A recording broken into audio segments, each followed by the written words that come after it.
ইরানের পাশে রাশিয়া। তৃতীয় বিশ্বযুদ্ধের আশঙ্কা কি তবে সত্যিই ঘনিয়ে আসছে? যুক্তরাষ্ট্র যখন ইরানের বিরুদ্ধে বড় ধরনের সামরিক অভিযানের প্রস্তুতি নিচ্ছে, ঠিক তখনই বড় প্রশ্ন উঠে এসেছে, ইরানের ঘনিষ্ঠ মিত্র রাশিয়া আসলে কোন অবস্থানে রয়েছে? এই প্রশ্নের সরাসরি জবাব দিয়েছেন স্বয়ং রাশিয়ার প্রেসিডেন্ট ভ্লাদিমির পুতিন।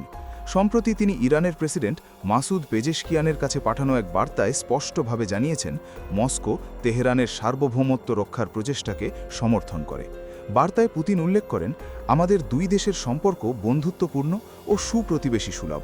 বর্তমান জটিল আন্তর্জাতিক পরিস্থিতিতে রাশিয়া ইরানের সার্বভৌমত্ব ও বৈধ স্বার্থ রক্ষার প্রচেষ্টাকে সমর্থন করে এবং দেশের নিরাপত্তা নিশ্চিত করার উদ্যোগের প্রতিও সমর্থন জানায়।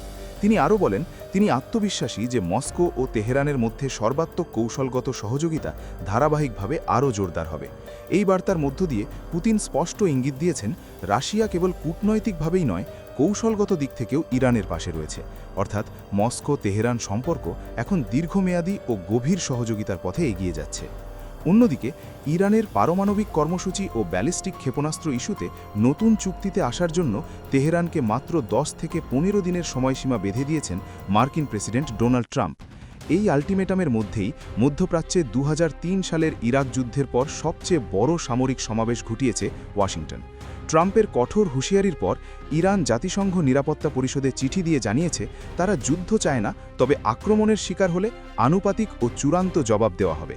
পরিস্থিতির সব দায় যুক্তরাষ্ট্রকেই নিতে হবে বলেও সতর্ক করেছে তেহরান। তবে মার্কিন চাপের মুখে ইরানও নীরব নেই।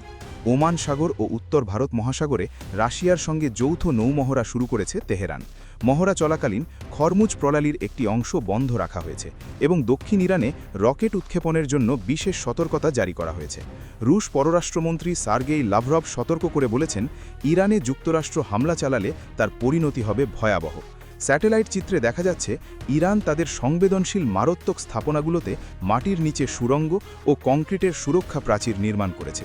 স্টিমসন সেন্টারের বিশেষজ্ঞ বারবারা স্লাভিনের মতে, মনে হচ্ছে ট্রাম্প প্রশাসন এবার ইসরায়েলকে সঙ্গে নিয়ে সরাসরি হামলার সিদ্ধান্তের দিকেই এগোচ্ছে।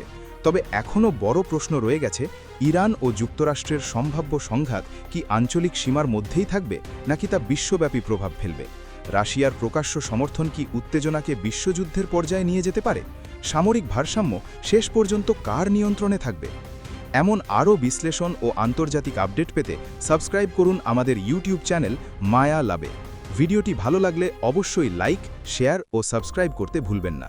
Thanks for watching.